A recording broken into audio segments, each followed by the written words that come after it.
അത് സ്നാനത്തിന് ഒരു മുൻകുറി. സ്നാനമോ ഇപ്പോൾ ജഡത്തിന്റെ അഴുക്ക് കളയുന്നതായിട്ടല്ല, ദൈവത്തോട് നല്ല മനസ്സാക്ഷിക്കായുള്ള അപേക്ഷയായിട്ടത്രേ യേശുക്രിസ്തുവിന്റെ പുനരുത്ഥാനത്താൽ നമ്മെയും രക്ഷിക്കുന്നു.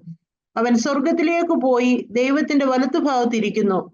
ദൂതന്മാരും അധികാരികളും ശക്തികളും അവന് കീഴ്പ്പെട്ടുമിരിക്കുന്നു. അവൻ സ്വർഗത്തിലേക്ക് പോയി പിതാവിന്റെ വലത്ത് ഭാഗത്തിരിക്കുന്നു. നമുക്ക് തലവണക്കാം, ദൈവസന്നിധിയിൽ കർത്താവിനോട് പ്രാർത്ഥിക്കാം. കർത്താവിന്റെ കൃപ ഈ രാത്രികാലം നമുക്ക് ധാരാളമായിട്ട് വേണം.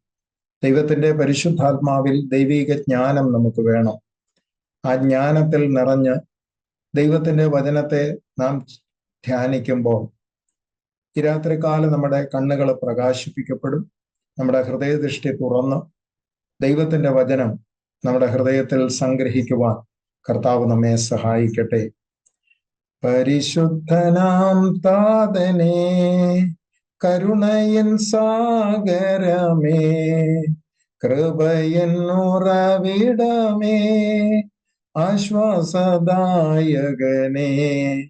പരിശുദ്ധനാം താതനേ, കരുണയൻ സാഗരമേ, കൃപയൻ ഉറവിടമേ, ആശ്വാസദായകനേ. നാഥ നീ മതിയെനിക്ക്, നിൻ കൃപ മതിയെനിക്ക്. നാഥ നീ മതിയെനിക്ക്, നിൻ കൃപ മതിയെനിക്ക്. ഈ മരുയാത്രയതിൽ തിരുകൃപ മതിയെനിക്ക്. ഈ മരുയാത്രയതിൽ തിരുകൃപ മതിയെനിക്ക്. ജീവിതയാത്രയതിൽ ഭാരങ്ങളേറിടുമ്പോൾ തളരാതെ ഓടിടുവാൻ തിരുകൃപ മതിയെനിക്ക്. ജീവിതയാത്രയതിൽ ഭാരങ്ങളേറിടുമ്പോൾ തളരാതെ ഓടിടുവാൻ തിരുകൃപ മതിയെനിക്ക്. നാഥ നീ മതിയെനിക്ക്, നിൻ കൃപ മതിയെനിക്ക്. നാഥ നീ മതിയെനിക്ക്, നിൻ കൃപ മതിയെനിക്ക്. ഈ മരുയാത്രയതിൽ തിരുകൃപ മതിയെനിക്ക്. പരിശുദ്ധനായ ഞങ്ങളുടെ നല്ല ദൈവമേ, സ്വർഗസ്ഥ പിതാവേ, അനുഗ്രഹീതമായ നല്ല ദിവസത്തിന്റെ രാത്രിയാമത്തിനായി ദൈവത്തെ ഞങ്ങൾ വാഴ്ത്തുന്നു. തിരുവചന പഠനത്തിനായി രാത്രി ഞങ്ങൾ തിരുസന്നിധിയിലേക്ക് അടുത്തു വരുന്നു. കർത്താവെ, ഞങ്ങളുടെ ബുദ്ധിയെ അവിടുന്ന് പ്രകാശിപ്പിക്കണമേ. ദൈവവചന കേൾവി ഞങ്ങളുടെ ജീവിതത്തിന് വിടുതലും അനുഗ്രഹവുമാക്കി തീർക്കണമേ. വിശ്വാസ ജീവിതത്തിന് സ്ഥിരത വരുവാൻ ഇടയാക്കണമേ കർത്താവെ. അത് ഞങ്ങൾക്ക് കൂടുതൽ സ്വാതന്ത്ര്യവും സമൃദ്ധമായ ജീവനും നൽകുന്നതാകൊണ്ട് ഈ രാത്രി ദൈവത്തെ ഞങ്ങൾ വാഴ്ത്തുന്നു. ലിങ്ക് ചെയ്യപ്പെട്ട എല്ലാ പ്രിയപ്പെട്ടവരെ ഓർത്ത് സ്തോത്രം കരയേറ്റുന്നു. ഇനിയും ലിങ്ക് ചെയ്യാനുള്ളവരെ കർത്താവ് വേഗത്തിൽ കൂട്ടിവരുത്തി രാത്രി ഒരുമിച്ച് ദൈവസന്നിധിയിൽ സന്തോഷിപ്പാൻ, ഒരു കൊള്ള കിട്ടിയ അനുഭവത്തോടെ ദൈവവചനം ഞങ്ങൾക്ക് ഹല്ലേലൂയ പ്രാപിപ്പാൻ അവിടുന്ന് സഹായിക്കണമെന്ന് പ്രാർത്ഥിക്കുന്നു. അങ്ങയുടെ ജനത്തെ ശുശ്രൂഷിപ്പാൻ ആവശ്യമായ ദൈവകൃപ അവിടുന്ന് നൽകി തരണമെന്ന് പ്രാർത്ഥിക്കുന്നു. വചനത്തിന്റെ പൊരുളുകളെ അവിടുന്ന് മനസ്സിലാക്കി തരണമേ. മറഞ്ഞിരിക്കുന്ന മർമ്മങ്ങളെ പരിശുദ്ധാത്മാവിൽ ഗ്രഹിപ്പിക്കണമെന്ന്, അത് പ്രാഗൽഭ്യത്തോടെ പ്രസ്താവിക്കുവാൻ, അത് ദുഷ്ടന്റെ കോട്ടകളെ തകർത്തുകൊണ്ട് ഞങ്ങൾക്ക് ജയത്തോടെ മുന്നേറുവാൻ സഹായിക്കണമെന്ന് പ്രാർത്ഥിക്കുന്നു. കർത്താവെ, അങ്ങ് തിരുവചനം സംസാരിച്ചപ്പോൾ ആമേൻ ഉള്ളം കത്തിക്കൊണ്ടിരുന്നുവെന്ന് വചനത്തിൽ വായിക്കുന്നുവല്ലോ. ഈ രാത്രികാലം കർത്താവെ, ദൈവവചനം ഞങ്ങൾക്ക് സന്തോഷവും ഞങ്ങൾക്ക് പ്രത്യാശയും നൽകി തരുമാറാകണമെന്ന് പ്രാർത്ഥിക്കുന്നു. തിരുസന്നിധിയിൽ അടിയനെയും ജനത്തെ ഏൽപ്പിച്ച് പ്രാർത്ഥിക്കുന്നു. അവിടെ ഞങ്ങളുടെ പ്രാർത്ഥന കേട്ടതുകൊണ്ട് സ്തോത്രം. യേശു ക്രിസ്തുവിന് അൻപുള്ള നാമത്തിൽ തന്നെ ആമേൻ. ദൈവത്തിന്റെ അതിപരിശുദ്ധ നാമത്തിന് സ്തോത്രം. നാം ചിന്തിക്കുന്ന സ്നാനം എന്ന വിഷയം, സ്നാനമോ അതിപ്പോൾ ജഡത്തിന്റെ അഴുക്ക് കളയുന്നതായിട്ടല്ല, യേശുക്രിസ്തുവിന്റെ പുനരുത്ഥാനത്താൽ നമ്മയും രക്ഷിക്കേണ്ടതിന് ശുദ്ധ മനസാക്ഷിക്കായിട്ടുള്ള അപേക്ഷയായിട്ടത്രേ. ദൈവത്തിന്റെ കൃപയാൽ സ്നാനം എന്താണെന്നും അതൊരബദ്ധമല്ല, വെള്ളത്തിൽ വെറുതെ ഇറങ്ങി കയറിപ്പോരുന്നതല്ല, മറിച്ച് ദൈവം അതിൽ ആഗ്രഹിക്കുന്ന ചില ആത്മീക മാനങ്ങൾ ഉണ്ടെന്ന് നാം കഴിഞ്ഞ കുറെ 2-3 ആഴ്ചകളിലായി ചിന്തിച്ചു കൊണ്ടിരിക്കുകയാണല്ലോ. ഹല്ലേലൂയ.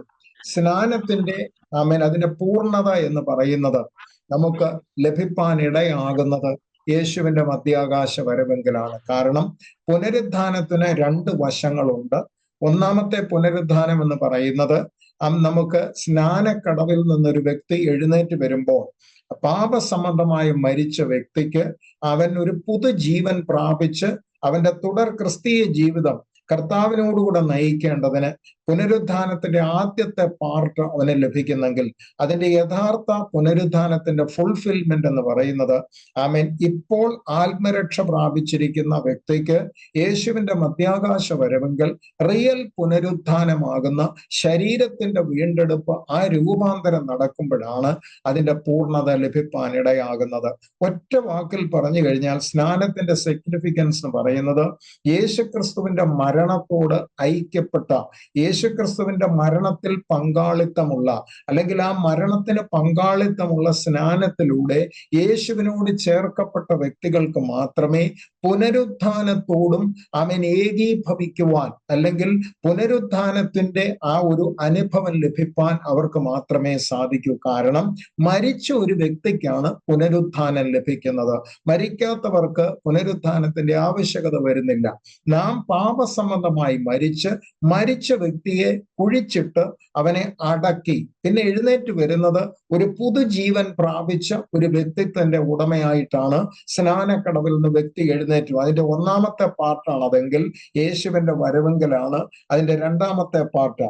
ഇപ്പോൾ അതിന്റെ ഭാഗികമായ അനുഭവം ആത്മാവിൽ നടക്കുകയും സ്നാനത്തിന്റെ സിഗ്നിഫിക്കൻസ് ഇപ്പോൾ ആത്മാവിലാണ് നമുക്ക് ലഭിച്ചിരിക്കുന്നത്. ആദ്യത്തെ പാർട്ട് നമുക്ക് ലഭിച്ചിരിക്കുന്നത് ആത്മാവിലാണ്. കാരണം ആത്മാവിൽ നാം കഴിഞ്ഞ ക്ലാസ്സിൽ ചിന്തിക്കാനിടയായി ഇപ്പോൾ തന്നെ നാം സ്വർഗത്തിലാണ്.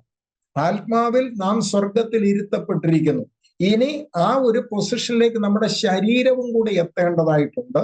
എന്നാൽ ഈ മൺമയമായ ശരീരത്തിന് സ്വർഗരാജ്യത്തെ കൈവശമാക്കാൻ കഴിയാത്തത് കൊണ്ട് ഈ മൺമയമായ ശരീരത്തിന് രൂപാന്തരം വന്നെങ്കിൽ മാത്രമേ സ്തോത്രം നിത്യരാജ്യത്തിലേക്ക് കടക്കുവാൻ സാധിക്കുകയുള്ളൂ. അല്ലെങ്കിൽ യേശു ഇരിക്കുന്ന ഇടത്തേക്ക് ആ വ്യക്തിക്ക് കടന്നു പോകുവാൻ സാധിക്കുകയുള്ളൂ. അതിന്റെ പൂർണ്ണത ശരീരത്തിന്റെ പുനരുദ്ധാനത്തിൽ നിവർത്തിയാകുകയും ചെയ്യുന്നു. നാം ചിന്തിക്കുന്നതിനേക്കാൾ വലിയ ആത്മീക സത്യങ്ങൾ നമ്മോട് കൽപ്പിച്ചിരിക്കുന്ന കാര്യങ്ങളിൽ ദൈവം മറച്ചു വെച്ചിട്ടുണ്ട്. വാസ്തവമായും ദൈവത്തിന്റെ മക്കളോട് പറയട്ടെ, ഈ ക്ലാസ് എടുക്കുന്നതിന് മുമ്പ് ഇത്രയും ആഴമുണ്ടെന്ന് ഞാൻ പോലും ചിന്തിച്ചിരുന്നില്ല. യേശുക്രിസ്തുവിന്റെ മരണ പുനരുദ്ധാന അടക്ക പുനരുദ്ധാനം ഒക്കെ അതിൽ ഉണ്ടെന്ന് അറിയാമായിരുന്നുവെങ്കിലും ഈ വചനത്തെ പഠിക്കുമ്പോഴാണ് അതിന്റെ ആഴം, ദൈവം തന്റെ ഹൃദയത്തിൽ ഈ വചനത്തിന് കൊടുത്തിരിക്കുന്ന മാനം എന്താണ്, അതിന്റെ പ്രാധാന്യം എന്താണെന്നുള്ളത് വചനത്തിലൂടെയാണ് നാം പഠിക്കേണ്ടത്.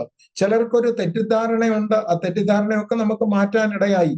അതായത് വിശ്വാസ സ്നാനം എന്ന് പറയുന്നത് നമ്മൾ വെള്ളത്തിലോട്ട് ഇറങ്ങി പാസ്റ്റർ മുക്കി നമ്മളെ പൊക്കിയെടുത്ത് വെളിയിലോട്ട് വിട്ടു. എന്നാൽ ദൈവം അതിനെ കാണുന്ന വലിയ ആഴമുണ്ട്. വലിയ ആഴമെന്ന് പറഞ്ഞാൽ അവിടെ ഒരു മരണം നടന്നു, അവിടെ ഒരു അടക്കം നടന്നു, അവിടെ ഒരു പുനരുദ്ധാനം നടന്നു. ഇത് യേശുക്രിസ്തുവിന്റെ മരണ അടക്ക പുനരുദ്ധാനത്തിന്റെ പങ്കാളിത്തം അത്രയും നമുക്കുണ്ടാകുന്നത്. ഈ മർമ്മമൊക്കെ അപ്പസ്തോലനായ പൗലോസിനാണ് സ്വർഗത്തിലെ ദൈവം വെളിപ്പെടുത്തി കൊടുത്തത്.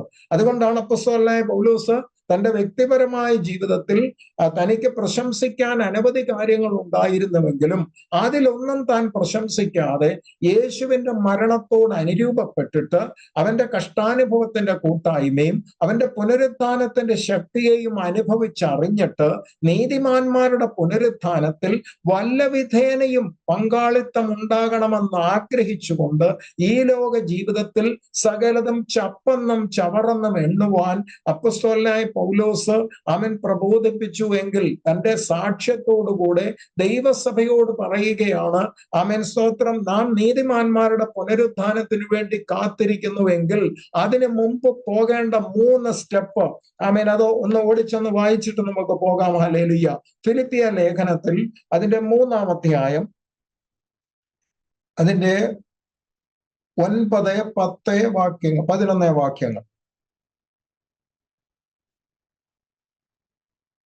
ഞാൻ ക്രിസ്തുവിനെ നേടേണ്ടതിനും ന്യായപ്രമാണത്തിൽ നിന്നുള്ള എന്റെ സ്വന്തം നീതിയല്ല, ക്രിസ്തുവെങ്കിലുള്ള വിശ്വാസം മൂലം ദൈവം വിശ്വസിക്കുന്നവർക്ക് നൽകുന്ന നീതി തന്നെ ലഭിച്ച് അവനിൽ ഇരിക്കേണ്ടതിനും അവന്റെ മരണത്തോട് അനുരൂപപ്പെട്ടിട്ട് അവിടം തൊട്ടൊന്ന് ശ്രദ്ധിക്കണം. അതായത് സ്നാനത്തിന്റെ ഒരു തിയോളജി അവിടെ പൗലോസ് വെളിപ്പെടുത്തുന്നുണ്ട്. അതായത് താൻ പറയുന്ന വാക്ക് ശ്രദ്ധിക്കുക, അവന്റെ മരണത്തോട് അനുരൂപപ്പെട്ടിട്ട്. അവന്റെ മരണത്തോട് അനുരൂപപ്പെടുവാനാണ് നാം പാപസംബന്ധമായി മരിക്കുന്നത്. യേശുക്രിസ്തുവിന്റെ മരണത്തോട് താതാത്മ്യം പ്രാപിച്ച് അതിൽ പങ്കാളിത്തം ഉണ്ടാകുമ്പോൾ യേശു നമുക്ക് വേണ്ടിയാണ് മരിക്കുന്നത്. ഞാനും നിങ്ങൾ മരിക്കുന്നില്ല, യേശു നമുക്ക് വേണ്ടി മരിക്കുന്നു. ആ മരണത്തിൽ പങ്കാളികളായി തീരുക, അതാണ് സ്നാനത്തിലൂടെ വാസ്തവത്തിൽ സംഭവിക്കുന്നത്. പാപത്തിൽ മരിച്ച വ്യക്തിയെ അടക്കുന്നത് പോലെ സ്നാനക്കടവിൽ ആ വ്യക്തിയെ അടക്കാനിടയാകുന്നു. എന്നിട്ട് പൗലോസ് തുടർന്ന് പറയുന്ന വാക്കുകളെ ശ്രദ്ധിക്കുക, അവനെയും അവന്റെ പുനരുത്ഥാനത്തിന്റെ ശക്തിയെയും. അതെന്തിനാ അവിടെ പറഞ്ഞിരിക്കുന്നത്? ഈ മരണത്തോട് അനുരൂപപ്പെട്ട വ്യക്തിയെ അടക്കി. ഇനി അവൻ എഴുന്നേറ്റ് വരുന്നത് യേശുക്രിസ്തുവിനുള്ള വിശ്വാസത്താൽ അവന് ലഭിക്കുന്ന പുനരുത്ഥാനത്തിന്റെ ശക്തിയിലാണ് തുടർന്ന് അവൻ ജീവിക്കുന്നത്. അതാണ് റോമാലേഖനത്തിൽ നാം വായിക്കുന്ന ജീവന്റെ പുതുക്കത്തിൽ നടക്കേണ്ടത്. ജീവന്റെ പുതുക്കത്തിൽ ഒരു വ്യക്തി നടക്കേണ്ടതിന് പുനരുത്ഥാനത്തിന്റെ ശക്തി നൽകി കൊടുക്കുന്നു ദൈവം. അവനൊരു പുതിയ അനുഭവത്തോടെയാണ്, ഒരു പുതിയ കാഴ്ചപ്പാടോടെയാണ് സ്നാനക്കടവിൽ നിന്ന് എഴുന്നേറ്റ് വരാൻ ഇടയാകുന്നത്. പൗലോസ് പറയുന്നു, ഒന്നാമത് പറഞ്ഞത് മരണത്തോട് അനുരൂപപ്പെട്ടിട്ട്, ആമേൻ സ്തോത്രം. തുടർന്ന് പറയുന്നു, അവനെയും അവന്റെ പുനരുത്ഥാനത്തിന്റെ ശക്തിയെയും അനുഭവിച്ചറിയേണ്ടത്, ശക്തിയെയും അവന്റെ കഷ്ടാനുഭവങ്ങളുടെ കൂട്ടായ്മയെയും അനുഭവിച്ചറിയേണ്ടതിനും. എന്നിട്ട് അവിടെ നിർത്തിയിട്ട് പറഞ്ഞു, ഇങ്ങനെ വല്ല വിധേനയും മരിച്ചവരുടെ ഇടയിൽ നിന്ന് റിയൽ പുനരുദ്ധാനം. നോക്കുക, ആ പുനരുദ്ധാനം ഫൈനലിലാ വെച്ചിരിക്കുന്നത്. ആ ഫുൾഫിൽമെന്റ് അല്ലെങ്കിൽ സ്നാനത്തിന്റെ ഫുൾഫിൽമെന്റ് എന്ന് പറയുന്ന ആത്മാവിന്റെ വീണ്ടെടുപ്പ് ആദ്യത്തെ പാർട്ടായിട്ട് നടന്നുവെങ്കിൽ രണ്ടാമത്തെ പാർട്ടാകുന്ന ശരീരത്തിന്റെ വീണ്ടെടുപ്പാണ് മരിച്ചവരുടെ പുനരുദ്ധാനം എന്ന വാക്കുകൊണ്ട് അർത്ഥമാക്കുന്നത്. ഇവിടെയും പൗലോസ് വ്യക്തമാക്കുന്ന അതാണ്. അവനോട് കൂടെ മരണത്തിൽ പങ്കാളിയായവന് മാത്രമേ പുനരുദ്ധാനത്തിൽ പങ്കാളിത്തമുള്ളൂ. വാസ്തവത്തിൽ ഈ ഒരു വചനമാണ് എന്നെ സ്നാനക്കടവിലേക്ക് ഇറക്കിയത്. ഞാൻ കുറെ നാള് ഈ ദൈവവചനം പഠിച്ചുകൊണ്ടിരുന്നു. സ്നാനപ്പെടുന്നതിന് എനിക്ക് കുറച്ച് നാൾ ഞാൻ എടുത്തിട്ടാ സ്നാനത്തിലേക്ക് പോയത്. ഞാൻ എൻ്റെ വ്യക്തിപരമായ ജീവിതത്തിൽ സ്നാനം എടുത്തത് കുറച്ച് നാളുകൾക്ക് ശേഷമാണ്. ഒരു ദിവസം ഈ റോമാലേഖനം വായിച്ചുകൊണ്ടിരുന്നപ്പോൾ ഈ ഒരു വചനമാണ് പരിശുദ്ധാത്മാവ് എന്നെ കൺവിൻസ് ചെയ്യിച്ചത്. എന്നോടുകൂടെ മരിച്ചില്ലെങ്കിൽ അവൻ പുനരുത്ഥാനത്തിൽ നിനക്ക് പങ്കാളിത്തമില്ല. ഈ ഒരു വചനമാണ് എന്നെ മുട്ടുകുത്തിച്ചത്. മരണത്തോട് അനുരൂപപ്പെടാത്ത ഒരു വ്യക്തിക്കും പുനരുത്ഥാനത്തിൽ പങ്കാളിത്തമില്ല. നീതിമാന്മാരുടെ പുനരുത്ഥാനമാണ് ഞാനും നിങ്ങളും ആഗ്രഹിക്കുന്നതെങ്കിൽ ആ പുനരുത്ഥാനത്തിൽ പങ്കാളിത്തം ആർക്ക് മാത്രമേ ദൈവം നൽകിയുള്ളൂ? അവന്റെ മരണത്തോട് അനുരൂപപ്പെട്ടവർക്ക് മാത്രം. അവന്റെ മരണത്തിനോട് സാദൃശ്യമായ ഒരു മരണം നടന്ന വ്യക്തിക്ക്. അതാണ് സ്നാനം എന്ന വാക്കുകൊണ്ട് പൗലോസ് ആഴത്തിൽ വ്യക്തമാക്കുന്നത്. ദൈവത്തിന്റെ മക്കളെ, ഈ ദൈവവചന മർമ്മങ്ങൾ ലോകക്കാരെ സംബന്ധിച്ചിടത്തോളം അവർക്കത് മറഞ്ഞിരിക്കുന്നു. അവർക്കത് ഗ്രഹിക്കാൻ കഴിയുന്നില്ല. അവര് പറയുന്ന സ്നാനം എന്ന് പറയുന്നത് എന്താണ്? പണ്ട് കാനവച്ചൻ പറഞ്ഞതുപോലെ, കാനവച്ചൻ ഓർത്തഡോക്സില് ഒരു വൈദികനായി ഇരിക്കുന്ന സമയത്ത് ഒരിക്കൽ ഒരു ബിഷപ്പിനോട് ചെന്നിട്ട് കാനവച്ചൻ പറഞ്ഞു, ദൈവവചനപ്രകാരം മുതിർന്നവർക്കുള്ള സ്നാനമാണല്ലോ വേദപുസ്തകത്തിൽ എഴുതിയിരിക്കുന്നത്, എനിക്കൊന്ന് സ്നാനപ്പെടണമെന്ന് ആഗ്രഹമുണ്ട്. അദ്ദേഹം തന്നെ പറഞ്ഞ ഒരു സാക്ഷ്യമാണ്. അപ്പൊ ബിഷപ്പ് പുള്ളിയോട് ചോദിച്ചെന്ന് പറയുന്നു, അതിനെന്താടോ, അതൊരു കുളിയല്ലേ, തനിക്ക് ആഗ്രഹമുണ്ടെ പോയി അങ്ങ് കുളിച്ചു. അപ്പൊ അത്രയ്ക്ക് ലാഘവത്തോടെയാണ് ആ വിഷയത്തെ കാണുന്നത്. അതിന്റെ ദൈവമക്കളെ, ഈ വിദ്യാഭ്യാസം നേടി എന്നതുകൊണ്ട് ദൈവവചനത്തിന്റെ മർമ്മം ഗ്രഹിക്കണമെന്നില്ല. ഈ ലോകത്തിന്റെ പ്രഭുക്കന്മാർക്ക് പലർക്കും വേദപുസ്തകത്തിന്റെ മർമ്മങ്ങൾ മറഞ്ഞിരിക്കുന്നു. ഇത് വിദ്യാഭ്യാസത്തിൽ ലഭിക്കുന്നതല്ല, ഇത് പരിജ്ഞാനത്തിലൂടെ, ദൈവവചനത്തിന്റെ പരിജ്ഞാനത്തിലാണ് ഓരോ ദൈവവചനത്തെ ഞാനും നിങ്ങളും പഠിക്കേണ്ടത്. അവൻ ഒരു വാക്യം വായിച്ചിട്ട് 1 കൊരിന്ത്യർ 2-ാം അധ്യായം 6-7 വാക്യങ്ങൾ.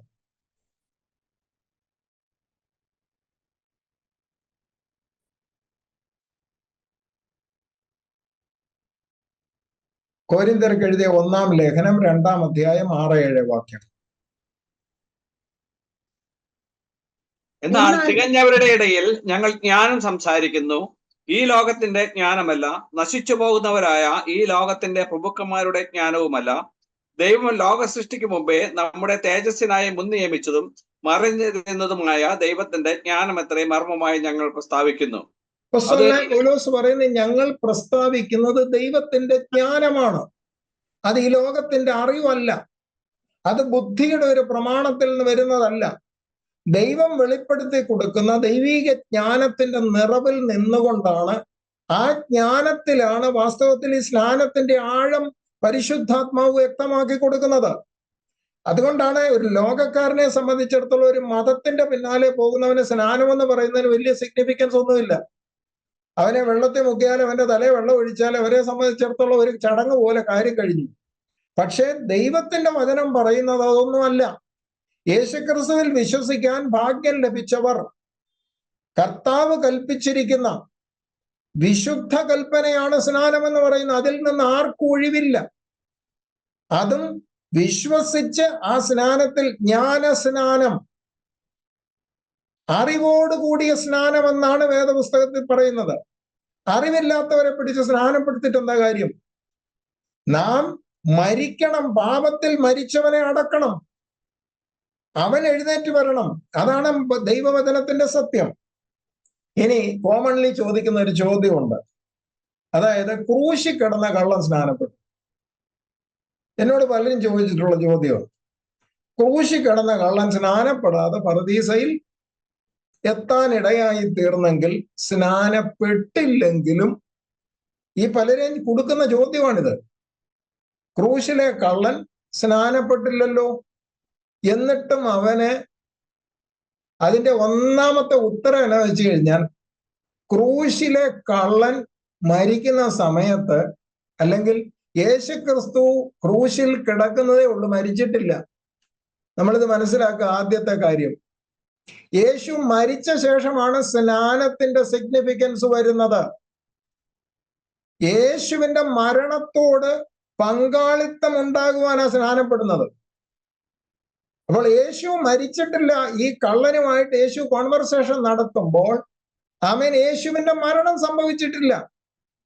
യേശുവിന്റെ മരണത്തിൽ ഒരു വ്യക്തിക്ക് പങ്കാളിത്തമുണ്ട്. പുതിയ നിയമത്തിന്റെ ഡോക്ട്രിൻ അനുസരിച്ച് യേശു ക്രിസ്തുവിന്റെ മരണത്തിൽ പങ്കാളിത്തം ഉണ്ടാകണമെങ്കിൽ യേശു ക്രൂശിൽ മരിച്ചു കഴിയണം, എങ്കിലേ സ്നാനത്തിന് പ്രാധാന്യമുള്ളൂ. അതിനു മുമ്പ് ഒരുപാട് സ്നാനങ്ങൾ നടന്നിട്ടുണ്ട്. യോഹന്നാന്റെ മാനസാന്തര സ്നാനം നടന്നിട്ടുണ്ട്. ആമേൻ, സ്തോത്രം. യേശു ക്രിസ്തുവിന്റെ കഷ്ടാനുഭവത്തെയും സ്നാനത്തോട് ചേർന്ന് ചിന്തിച്ചിരിക്കുന്ന. അപ്പോൾ കള്ളന്റെ വിഷയം പറഞ്ഞ് ആരും എന്ത് ചെയ്തേക്കരുത്, സ്നാനത്തിൽ നിന്ന് ഒഴിവായേക്കരുത്.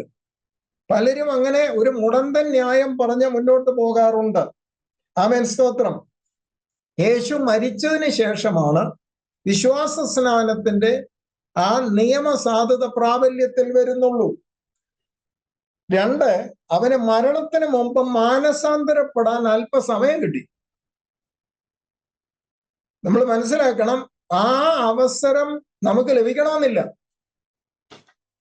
ഇപ്പൊ പലരും പറയാറുണ്ട്, ക്രൂശിലെ കള്ളനെ പോലെ, അല്ലെങ്കിൽ ആ കള്ളൻ അവിടെ വെച്ച് ക്രൂശിൽ വെച്ച് അവന് പറുദീസയിൽ പോകാനുള്ള ഒരു അവസരം ലഭിച്ചു. വാസ്തവത്തിൽ അവന് കിട്ടിയ ഒരു അല്പസമയം അവൻ മാനസാന്തരത്തിലേക്കാണ് നടത്തപ്പെട്ടത്. എന്നാൽ ജീവനോടിരിക്കുന്ന വ്യക്തികൾക്ക് മാനസാന്തരപ്പെടുവാൻ ഭൂമിയിൽ ദൈവം അവസരം തരുമ്പോൾ മാനസാന്തരപ്പെടാതെ അവസാനം മാനസാന്തരപ്പെടാമെന്ന് ചിന്തിച്ചിരുന്നാൽ, ദൈവത്തിന്റെ മക്കളെ, ഇംഗ്ലീഷിൽ പറയാറുള്ള ഒരു കാര്യമുണ്ട്, do not wait for 11th hour, you may die at 10:30. 11ാം മണിക്കൂറിലേക്ക് കാത്തിരിക്കരുത്, 10:30 മണിക്ക് ചിലപ്പോൾ മരിച്ചു പോകാം. അപ്പോൾ മാനസാന്തരപ്പെടുവാൻ കള്ളന് ഒരല്പം, കള്ളന് മാത്രമല്ല 2 കള്ളന്മാർക്ക് അവസരം ലഭിച്ചു. നീതിമാനും നിഷ്കളങ്കനുമാണ് ഈ 2 കള്ളന്മാരുടെയും നടുവിൽ കിടക്കുന്നതെന്ന് അവിടെ പരസ്യമായിട്ട് പല വ്യക്തികൾ അവിടെ പറയുന്നുണ്ട്. പക്ഷെ 2 പേർക്ക് അവസരം ലഭിച്ചിട്ടും ഒരു വ്യക്തിക്ക് മാനസാന്തര അനുഭവം ഉണ്ടായി. ഒരുവൻ ഹൃദയം കഠിനപ്പെടുത്തി നാശത്തിലേക്ക് പോയപ്പോൾ ഒരുവൻ കിട്ടിയ അവസരത്തെ പ്രയോജനപ്പെടുത്താൻ ഇടയായി. ഇന്നും ഹൃദയം കഠിനപ്പെടുത്തിയാൽ ഇതുവരെ അവസരം കിട്ടുമെന്ന് നിരൂപിക്കരുത്. ദൈവം നമുക്ക് അവസരം തന്ന സാഹചര്യം ഒരുക്കി സ്നാനത്തിന് വേണ്ട ക്രമീകരണങ്ങൾ വരുത്തുമ്പോൾ ആ സ്നാനത്തോട് എനിക്കറിയാം ഇവിടെ കേൾക്കുന്ന ഒട്ടുമുക്കാല് പേര് സ്നാനപ്പെട്ടവർ തന്നെയാണ്. ദൈവത്തിന്റെ മക്കളെ, എന്തിനാണ് ഞാൻ ഇത്രയും ആഴത്തിൽ പറയുന്നത്? മറ്റു ചിലരും കൂടെ കേൾക്കുന്നുണ്ട്, അവര് സ്നാനപ്പെടാത്തവരുണ്ട്.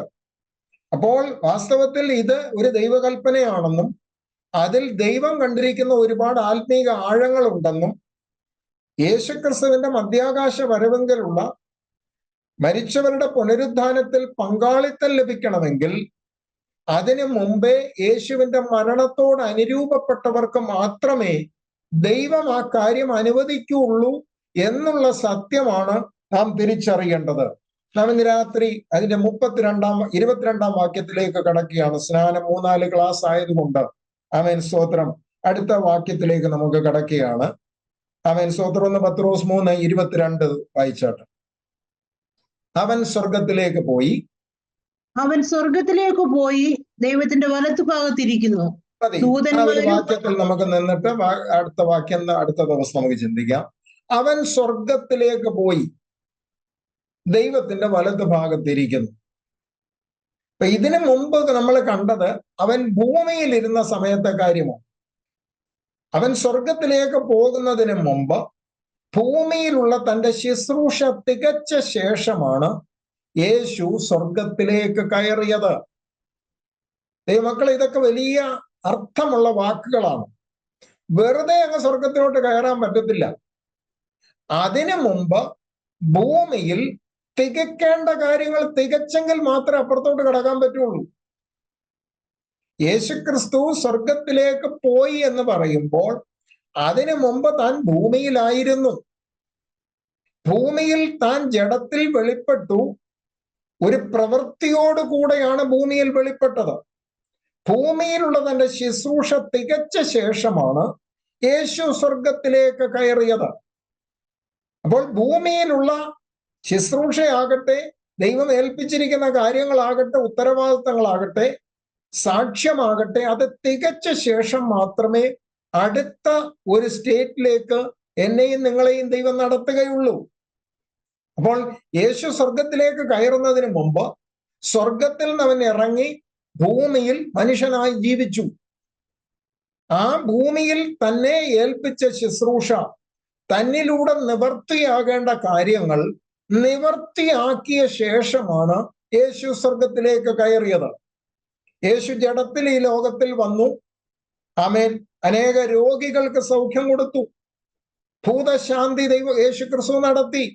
വിടുതലുകളും നന്മകളും അനുഗ്രഹവും ഒക്കെ കൊടുത്തു. പക്ഷെ അതൊന്നും ആയിരുന്നില്ല യേശുവിന്റെ ഭൂമിയിലെ ശുശ്രൂഷ.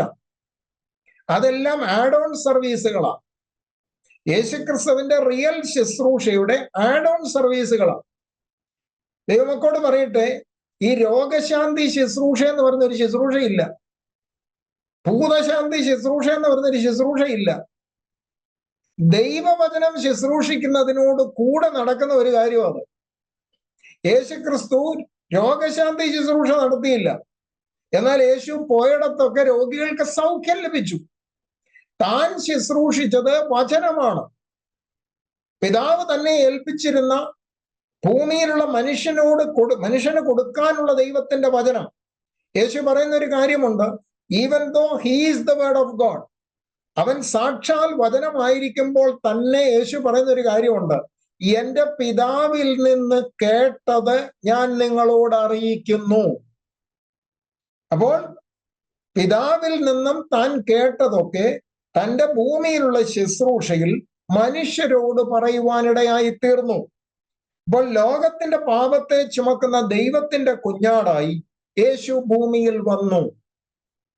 ശുശ്രൂഷകളിൽ രോഗശാന്തി നടക്കുമ്പോഴും, ആമേൻ, അവിടെ ഭൂതങ്ങൾ പുറത്താകുമ്പോഴും, ജീവിതങ്ങൾക്ക് വിടുതൽ ലഭിക്കുമ്പോഴും യേശുവിന്റെ ഭൂമിയിലെ ജഡത്തിലെ ശുശ്രൂഷ എന്ന് പറയുന്നത് അതൊന്നും ആയിരുന്നില്ല.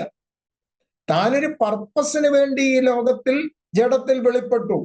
ആ പർപ്പസിന്റെ തന്റെ പേരിൽ തന്നെ ഉണ്ടത്. യേശുക്രിസ്തുവിന്റെ പേരിൽ തന്നെ തന്റെ പർപ്പസ് ഉണ്ട്. ആമേൻ സ്തോത്രം. വായിച്ചാട്ട് മത്തായി സുവിശേഷം 1:21.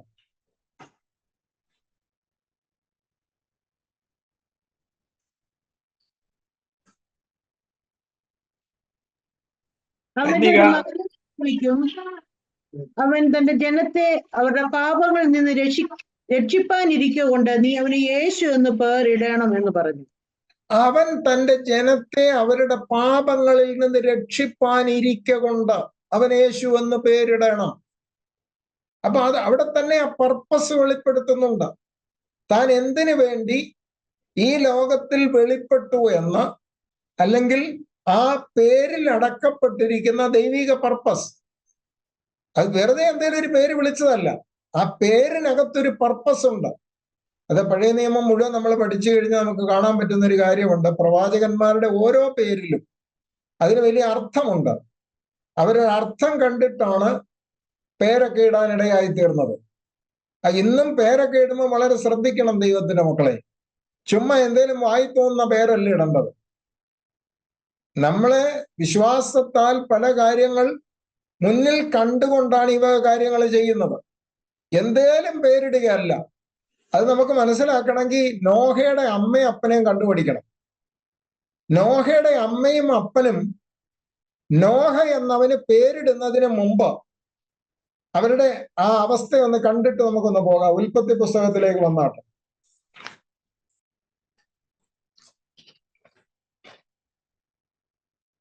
5-ാം അധ്യായം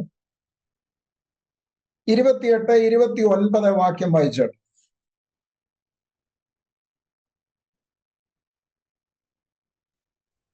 ലാമേക്കിന് 182 വയസ്സായപ്പോൾ അവൻ ഒരു മകനെ പ്രസവിച്ചു.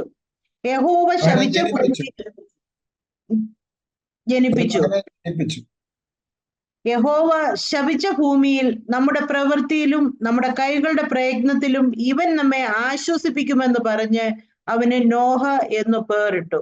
നോക്കുക, ഒരു മകൻ ജനിച്ചപ്പോൾ അവരുടെ ഹൃദയത്തിൽ വന്ന ദൈവിക വിശ്വാസം നോക്കുക. He is going to be a comfort. അവൻ ഞങ്ങൾക്കൊരാശ്വാസമായി തീരും. കുഞ്ഞ് ജനിച്ചിട്ടേ ഉള്ളൂ.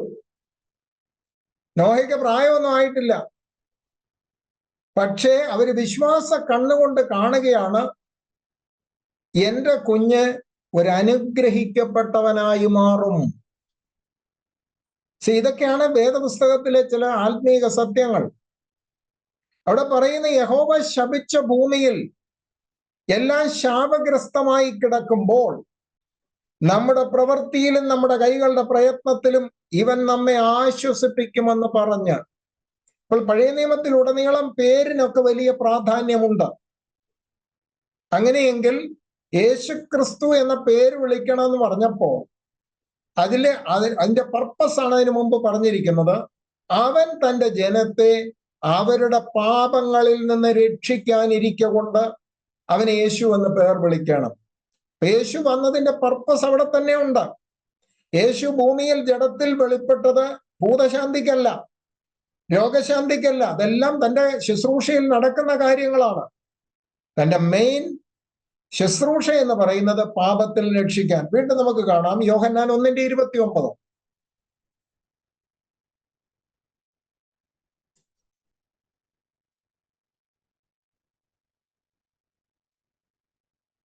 പിറ്റേന്നാൾ യേശു തന്റെ അടുക്കൽ വരുന്നത് അവൻ കണ്ടിട്ട്, ഇതാ ലോകത്തിന്റെ പാപം ചുമക്കുന്ന ദൈവത്തിന്റെ കുഞ്ഞാട്.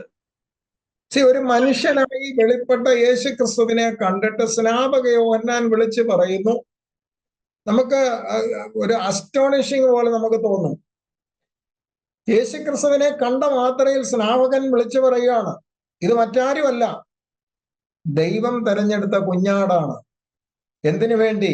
ലോകത്തിന്റെ പാപത്തെ ചുമക്കുന്നല്ല, ശരിക്കും അതിന്റെ ട്രാൻസ്ലേഷൻ ചുമന്നൊഴിക്കുന്ന. ചുമന്നൊഴിക്കുന്ന ദൈവത്തിന്റെ കുഞ്ഞാട്. മനുഷ്യന്റെ മേലുള്ള പാപത്തിൽ നിന്നും അവനെ ഒഴിവുള്ളവരാക്കി തീർക്കുവാൻ വന്ന ദൈവത്തിന്റെ കുഞ്ഞാട്. ഇപ്പൊ കുഞ്ഞാടിന്റെ ആ സാക്രിഫൈസ് കൊണ്ട് നമ്മെ പാപം ഒഴിഞ്ഞു പോകാൻ, പാപത്തിന്റെ ശിക്ഷ ഒഴിഞ്ഞു പോകാനിടയായി. യേശുക്രിസ്തു പാപം ചുമന്നൊഴിക്കുന്ന ദൈവത്തിന്റെ കുഞ്ഞാടായി മാറി. മർക്കോസിന്റെ സുവിശേഷം 10:45.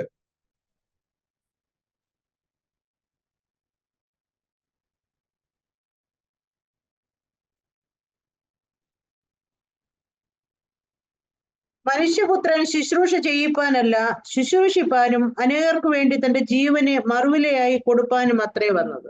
ഇത് കർത്താവ് തന്നെ പറഞ്ഞ കാര്യമാണ്. മനുഷ്യപുത്രൻ വന്നത് മനുഷ്യർക്ക് വേണ്ടി മറുവിലയായി തന്റെ ജീവനെ കൊടുക്കേണ്ടതിന്. ഒരു സാക്രിഫിഷ്യൽ, ഒരു ദൈവത്തിന്റെ കുഞ്ഞാടായി ലോകത്തിലേക്ക് വന്ന് മനുഷ്യന് വേണ്ടി സാക്രിഫൈസ് ചെയ്യപ്പെടുവാൻ ദൈവം തെരഞ്ഞെടുത്തവൻ. അപ്പൊ കർത്താവ് തന്നെ പറഞ്ഞു, അനേകർക്ക് വേണ്ടി മറുവിലയായി അറുക്കപ്പെടേണ്ടതിന് ഞാൻ വന്നു. ഇനി കർത്താവ് സ്വർഗത്തിലേക്ക് പോയി എന്ന് പറയുമ്പോൾ അതിനു മുമ്പ് തന്നെ കർത്താവ് പറഞ്ഞ ഒരു കാര്യമുണ്ട്.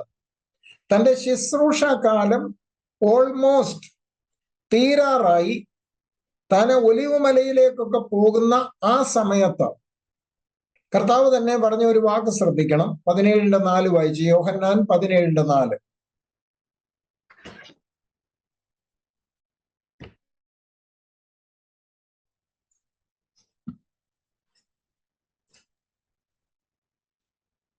ഞാൻ ഭൂമിയിൽ നിന്നെ മഹത്വപ്പെടുത്തി, നീ എനിക്ക് ചെയ്യുവാൻ തന്ന പ്രവൃത്തി തികച്ചിരിക്കുന്നു. ഇവിടെ കർത്താവായ യേശു തന്നെ പറയുന്ന കാര്യമാണ്, ഞാൻ ഭൂമിയിൽ നിന്നെ മഹത്വപ്പെടുത്തി, എന്നെ ഏൽപ്പിച്ച പ്രവൃത്തി തികച്ചിരിക്കുന്നു. ജഡത്തിൽ യേശു ക്രിസ്തുവിൽ എന്തൊക്കെ പിതാവ് ആഗ്രഹിച്ചുവോ അതെല്ലാം നിവർത്തിയാക്കി അതിന്റെ ആ ഫുൾഫിൽമെന്റിലേക്ക് സഞ്ചരിക്കുകയാണ്. ഇപ്പോഴും നിവൃത്തിയായിട്ടില്ല, 2-3 ദിവസം കൂടെ ബാക്കിയുണ്ട്. പക്ഷെ യേശു പറയുകയാണ്, അതിനുവേണ്ടി ഞാൻ ഓൾറെഡി എന്ത് ചെയ്ത് കഴിഞ്ഞു? ഒരുക്കപ്പെട്ടിരിക്കുന്നു. ഒലിവ് മലയിലേക്ക് കടന്നു പോകുമ്പോൾ തന്നെ യേശു ക്രിസ്തു മരണത്തിനായിട്ട് ഒരുക്കപ്പെട്ടു കഴിഞ്ഞു. അവന്റെ മരണം ക്രൂശിൽ നടക്കുന്നതോടുകൂടി അതൊരു ഫുൾഫിൽമെന്റ് ആണ്. ആ ലോകത്തിന്റെ പാപത്തെ ചുമക്കുന്ന ദൈവത്തിന്റെ കുഞ്ഞാടായി വന്നവൻ മരണപ്പെടുന്നതോടുകൂടി ശുശ്രൂഷ തികഞ്ഞു. ഏത് ശുശ്രൂഷ? ജഡത്തിൽ വെളിപ്പെട്ട യേശുക്രിസ്തുവിന്റെ ശുശ്രൂഷ മരണത്തോടുകൂടെ തീർന്നു. ആമേൻ. അത് യോഹന്നാന്റെ സുവിശേഷം 19:28 മുതൽ 30 വരെ വായിച്ചാൽ.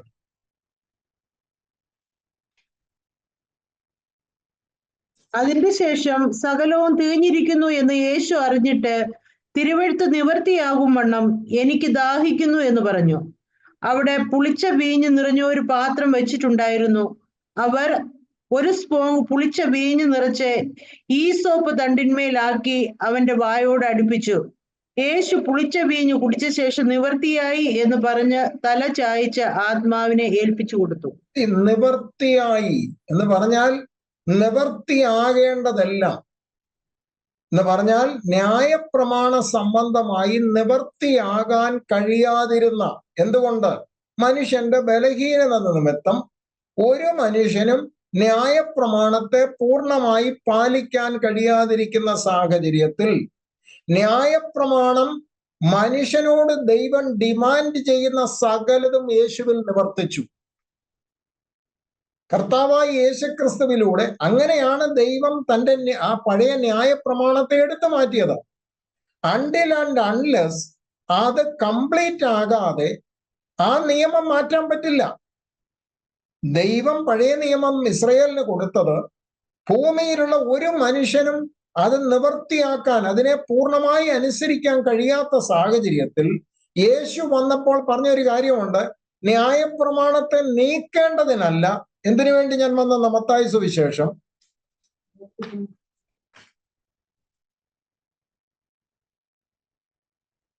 5-ാം അധ്യായം അതിന്റെ 17-ാം വാക്യം. മത്തായി സുവിശേഷം 5:17.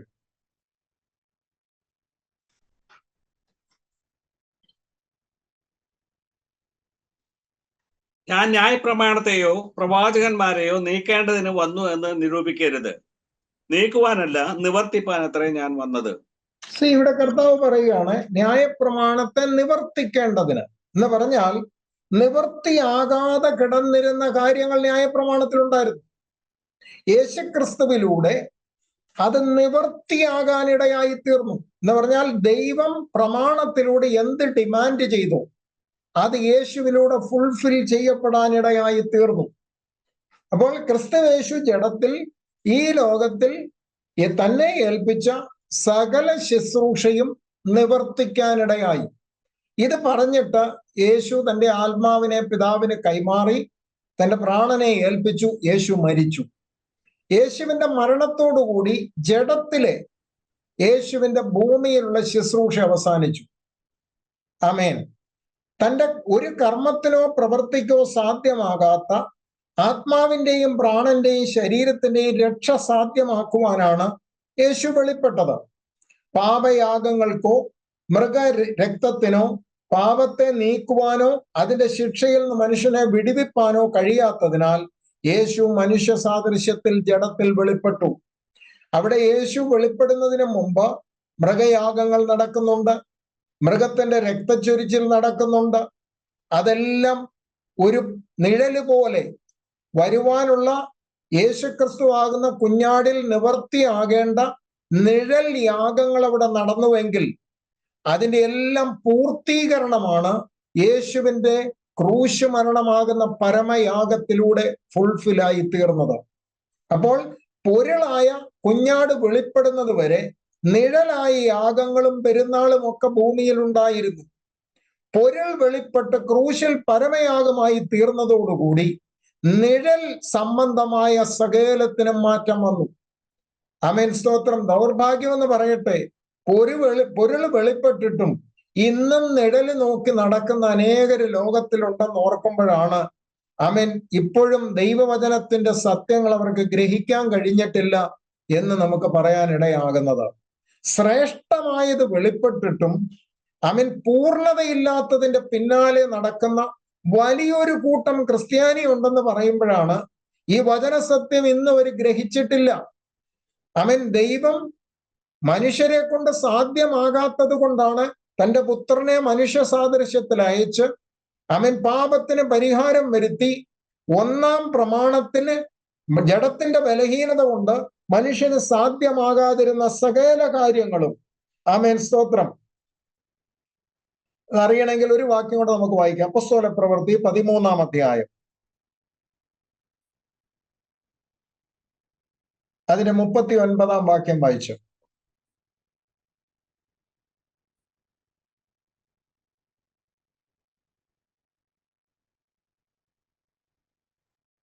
മോശയുടെ ന്യായപ്രമാണത്താൽ നിങ്ങൾക്ക് നീതീകരണം വരുവാൻ കഴിയാത്ത സകലത്തിൽ നിന്നും വിശ്വസിക്കുന്ന ഏവനും ഇവനാൽ നീതീകരിക്കപ്പെടുന്നു എന്നും നിങ്ങൾ അറിഞ്ഞുകൊള്ളുവീൻ. ഇവിടെ പത്രോസ് പറയുന്ന കാര്യങ്ങൾ ശ്രദ്ധിച്ചാട്ട്. മോശയുടെ ന്യായപ്രമാണത്താൽ നിങ്ങൾക്ക് നീതീകരണം വരുവാൻ കഴിയാത്ത എന്ന് പറഞ്ഞാൽ നിങ്ങളുടെ ബലഹീനത നിമിത്തം നിങ്ങൾക്ക് നീതീകരണം പൂർണ്ണമായിട്ട് ലഭിക്കത്തില്ല. എന്നാൽ ക്രിസ്തുവേശുവിലൂടെ അവനിലുള്ള വിശ്വാസത്താൽ, അവന്റെ പരമയാഗത്തിലുള്ള വിശ്വാസത്താൽ നിങ്ങൾക്ക് പൂർണ്ണമായ നീതീകരണം ലഭിക്കുന്നു. ഇതാണ് പഴയ നിയമത്തിന്റെ ഒരു വീക്ക്നെസ് എന്ന് പറയുന്നത്. പഴയ നിയമം ഭൂമിയിലുള്ള ഒരു മനുഷ്യനും അതിനെ പ്രമാണിക്കാൻ സാധ്യമല്ല. എന്നാൽ യേശുക്രിസ്തു അതിനെ പ്രമാണിച്ചുകൊണ്ട് നിവർത്തിക്കാനിടയായി. അങ്ങനെ നിവർത്തിച്ചിട്ടാണ് പഴയ പ്രമാണത്തെ ആമേൻ, സ്തോത്രം, മാറ്റിയിട്ട് കൃപയുടെ പ്രമാണം ലോകത്തിൽ വെളിപ്പെട്ടത്. എബ്രായ ലേഖനം 10-ാം അധ്യായം 6-7 വാക്യങ്ങൾ. Hebrews chapter 10, 6 and 7.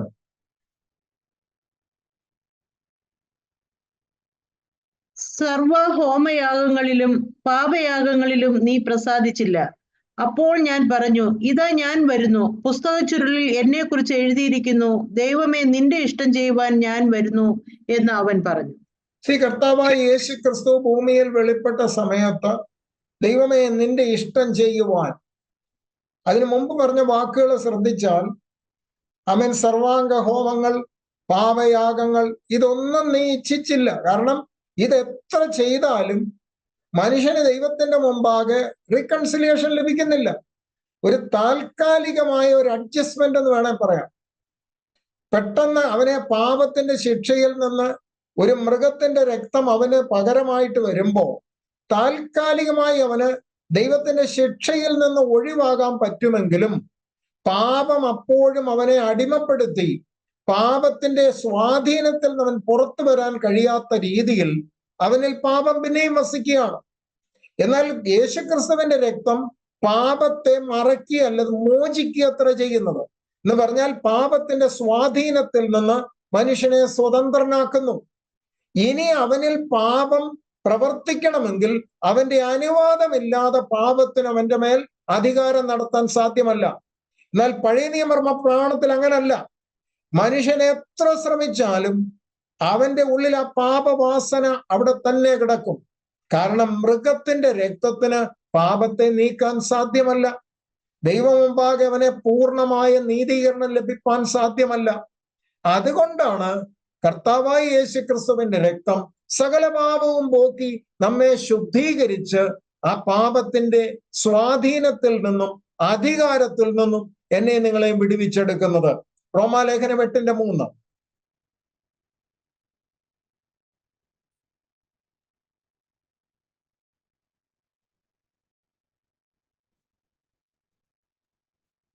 ജഡത്താലുള്ള ബലഹീനത നിമിത്തം ന്യായപ്രമാണത്തിന് കഴിയാഞ്ഞതിനെ സാധിപ്പാൻ ആ വാക്കൊന്ന് ശ്രദ്ധിക്കണം. ന്യായപ്രമാണത്തിന് കഴിയാഞ്ഞതിനെ സാധിപ്പാൻ. ന്യായപ്രമാണത്തിന് കഴിയാഞ്ഞത് എന്തുകൊണ്ടാണ്? മനുഷ്യന്റെ ജഡത്തിലെ ബലഹീനത നിമിത്തം. മനുഷ്യൻ ജഡത്തിൽ ബലഹീനത പൂണ്ടവനാകൊണ്ട് അവന് ന്യായപ്രമാണത്തെ നിവർത്തിക്കാൻ അല്ലെങ്കിൽ പൂർണ്ണമായി അനുസരിക്കാൻ കഴിഞ്ഞില്ല. അങ്ങനെ ജഡത്താലുള്ള ബലഹീന നിമിത്തം ന്യായപ്രമാണത്തിന് കഴിയാത്തതിനെ സാധിപ്പാൻ ദൈവം തന്റെ പുത്രനെ പാപജഡത്തിന്റെ സാദൃശ്യത്തിലും പാപനിമിത്തവും അയച്ചു. പാപത്തിന് ജഡത്തിൽ ശിക്ഷ വിധിച്ചു. പാപത്തിന് ജഡത്തിൽ ശിക്ഷ വിധിച്ചു. നമുക്ക് ഈ വെറുതെ ഈ കൃപ ലഭിച്ചതല്ല, അത് നമ്മൾ തിരിച്ചറിയണം. ക്രിസ്തുവേശുവിന്റെ പരമയാഗത്തിലൂടെ എനിക്ക് നിങ്ങൾക്ക് ലഭിച്ച വലിയ ബ്ലെസ്സിങ്ങിന്റെ ആഴം നമ്മൾ മനസ്സിലാക്കണം. ഈ ആഴം നാം ഗ്രഹിക്കുമ്പോഴാണ് നമുക്ക് എന്ത് ലഭിച്ചു. ചെല്ലി എന്തിക്കുന്ന വിശ്വാസത്തിലേക്ക് വന്നിട്ട് എനിക്കൊന്നും കിട്ടിയില്ലല്ലോ. ദൈവമക്കളെ, ഏറ്റവും വലിയ കാര്യങ്ങൾ നമുക്ക് ലഭിച്ചിരിക്കുന്നത്. പ്രാണന്റെ വീണ്ടെടുപ്പെന്ന് പറയുന്നതും ദൈവിക കൂട്ടായ്മയിൽ നടക്കാൻ കഴിയുക എന്ന് പറയുന്നതും അത് ഏറ്റവും വലിയ അനുഗ്രഹമാണത്. ഭൗതിക ജീവിതത്തിൽ നമുക്ക് എന്തെങ്കിലും കിട്ടുന്ന ഉയർച്ചയല്ല ഇവിടുത്തെ വിഷയം. നമ്മുടെ പ്രാണൻ സുരക്ഷിതമായി, നമ്മുടെ ആത്മാവ് സുരക്ഷിതമായി, അല്പ ദിവസം കഴിയുമ്പോൾ നമ്മുടെ ജഡവും സുരക്ഷിതമാകും. അപ്പം നമ്മുടെ ശരീരത്തിനും പ്രാണനും ആത്മാവിനും വേണ്ടതാണ് യേശുക്രിസ്തുവിന്റെ പരമയാഗത്തിലൂടെ നടന്നിരിക്കുന്നത്. ഭൂമിയിലുള്ള മനുഷ്യന്റെ ജഡത്തിലെ ബലഹീന നിമിത്തം ന്യായപ്രമാണം കൊണ്ട് സാധ്യമാകാത്തതിനെ സാധ്യമാക്കേണ്ടതിന് ദൈവം തന്റെ പുത്രനെ പാപജഡത്തിന്റെ സാദൃശ്യത്തിൽ അയച്ച് പാപത്തിന്റെ ശിക്ഷ അവന്റെ മേൽ ചുമത്തി. അവന്റെ മേൽ ചുമത്തിയിട്ട് എന്നെയും നിങ്ങളെയും ഫ്രീ ആക്കിയത്. നമ്മളോട് പറഞ്ഞു നമ്മൾ ഫ്രീ ആയി, അവിടോട്ട് ഞാൻ ചുമത്തിയിരിക്കുന്നു. അതുകൊണ്ടാണ് നമ്മൾ ധൈര്യത്തോടെ പറഞ്ഞ, കർത്താവേ എന്റെ പാപത്തിന് വേണ്ടി നീ മരിച്ചു എന്ന് പറയുമ്പോൾ നമ്മുടെ മേൽ വരേണ്ടത് അങ്ങോട്ടങ്ങ് കൊടുക്കുക. നമുക്ക് ഒരു മുതൽ മുടക്കം വന്നിട്ടില്ല. ഹൃദയം തുറന്ന് മരിക്കേണ്ടത് ഞാനായിരുന്നെന്നും ശിക്ഷ അനുഭവിക്കേണ്ടവൻ ഞാനാണെന്നും ഇന്നും നാം പാപം ഏറ്റുപറയുമ്പോൾ ഈ ഒരു ചിന്ത നമുക്കുണ്ടാകണം. പാപത്തിന് ശിക്ഷയുണ്ടെന്ന് മറന്നു പോകരുത്. എന്നാൽ എൻ്റെ മേൽ വരേണ്ട ശിക്ഷ അവന്റെ മേൽ ചുമത്തിക്കൊണ്ട്, എന്റെ മേൽ വരേണ്ട പാപത്തിന്റെ ന്യായവിധി അവന്റെ മേൽ പിതാവ് ചുമത്തിക്കൊണ്ട് എന്നെയും നിങ്ങളെയും വിശുദ്ധരും നിഷ്കളങ്കരുമായി എണ്ണുകയാണ്. നമ്മൾ ഓരോ പ്രാവശ്യവും ചെന്ന് പാപക്ഷമ ലഭിച്ചു കഴിയുമ്പോൾ അപ്പുറത്തോട്ട് അതങ്ങ് പോകുകയാണ്. പുത്രന്റെ മേൽ അതങ്ങ് ചുമത്തപ്പെടുകയാണ്. അപ്പൊ നമുക്ക് മുന്നോട്ട് കടന്നു വരാം. ജഡത്തിൽ ശുശ്രൂഷ തികച്ച ശേഷം, അപ്പൊ ക്രൂശ് മരണത്തിലൂടെ ജഡത്തിലെ യേശുവിന്റെ ശുശ്രൂഷ തീർന്നു. പക്ഷെ ശുശ്രൂഷ തീർന്നില്ല, ജഡത്തിലെ ശുശ്രൂഷ തീർന്നു. ഇനി ശുശ്രൂഷ വീണ്ടും കണ്ടിന്യൂ ചെയ്യുകയാണ്. യേശു ആത്മശരീരത്തിൽ പിന്നെയും ഭൂമിയിലും പറുദീസയിലും ഭൂമിയുടെ അധോഭാഗങ്ങളിലും പിതാവിന്റെ അടുക്കലുമായി 40 ദിവസം താൻ ജീവിച്ചിരിക്കുന്നു എന്ന് വ്യക്തമാക്കി. ഞാൻ ഒരിക്കൽ കൂടെ റിപ്പീറ്റ് ചെയ്യാം. ജഡത്തിലെ ശുശ്രൂഷ തികച്ച യേശു, മരണശേഷം അടക്കപ്പെട്ട യേശു പുനരുദ്ധാനം ചെയ്ത് ആത്മശരീരത്തോടുകൂടെ, ജഡശരീരമല്ല പിന്നെ യേശുവിൽ കാണുന്നത്. കാരണം ജഡശരീരം മരണത്തോടെ തീർന്നു. പാപത്തിന് വേണ്ടി ആ ജഡത്തെ മരണത്തിന് ഏൽപ്പിച്ചു കൊടുത്തു. യേശു ഉയർത്തെഴുന്നേറ്റത് ആത്മശരീരത്തിലാണ്. ഉയർത്തെഴുന്നേറ്റ യേശു ആത്മശരീരത്തിൽ ഭൂമിയിലും പറുദീസയിലും ഭൂമിയുടെ അധോഭാഗങ്ങളിലും പിതാവിന്റെ അടുക്കലുമായി 40 ദിവസം താൻ ജീവിച്ചിരിക്കുന്നത് വ്യക്തമാക്കി. ഈ 40 ഡേയ്സിനുള്ളിൽ യേശു പലയിടങ്ങളിൽ കടന്നുപോയി. അതിനെല്ലാം റെക്കോർഡിക്കലി പ്രൂഫ് ഉണ്ട്. പറുദീസയിൽ പോയി. കള്ളനോട് പറഞ്ഞ എന്താ? ഇന്ന് നീ എന്നോടുകൂടി പറുദീസയിലായിരിക്കും. രണ്ടാമത് ഭൂമിയുടെ അധോഭാഗങ്ങളിലേക്ക് നമ്മള് വചനത്തിൽ വായിക്കുന്നുണ്ട്, അവൻ ഉയരത്തിലേക്ക് കയറി എന്ന് പറയുന്നതിനാൽ അധോഭാഗങ്ങളിലേക്ക് ഇറങ്ങി എന്ന് വരികയില്ലയോ? അവിടെയാണ് പാതാളത്തിൽ ബന്ധിക്കപ്പെട്ട ആത്മാക്കളെ വിടുവിച്ചെടുക്കാൻ യേശു പോയി എന്ന് പറയുന്നത്. മൂന്നാമത് അതിനിടയ്ക്ക് യേശു പിതാവിന്റെ അടുക്കലും പോയി. മഗ്ദലന മറിയയോട് കർത്താവ് പറയുന്നതാ, നീ എന്നെ തൊടരുത്, ഞാൻ ഇവിടെ കയറിയിട്ടില്ല ഇതുവരെ, പിതാവിന്റെ അടുക്കൽ കയറിപ്പോയിട്ടില്ല. അതിനുശേഷം യേശു തിരിച്ചു വന്നു. അപ്പം 3-4 ഇടങ്ങളിൽ ഭൂമിയിലെ ശുശ്രൂഷയ്ക്ക് ശേഷം യേശു ആത്മശരീരത്തിൽ ഭൂമിയിലും വെളിപ്പെട്ടു. ശിഷ്യന്മാർക്കെല്ലാം വെളിപ്പെട്ടത് ഈ ആത്മശരീരത്തിലാണ്. അപ്പോൾ ഭൂമിയിലുണ്ടായി, പറുദീസയിൽ പോയി, ഭൂമിയുടെ അധോഭാഗങ്ങളിൽ പോയി, പിതാവിന്റെ അടുക്കലും പോയി. അപ്പോസ്തലപ്രവൃത്തി 1-ാം അധ്യായം 2-3 വാക്യങ്ങൾ.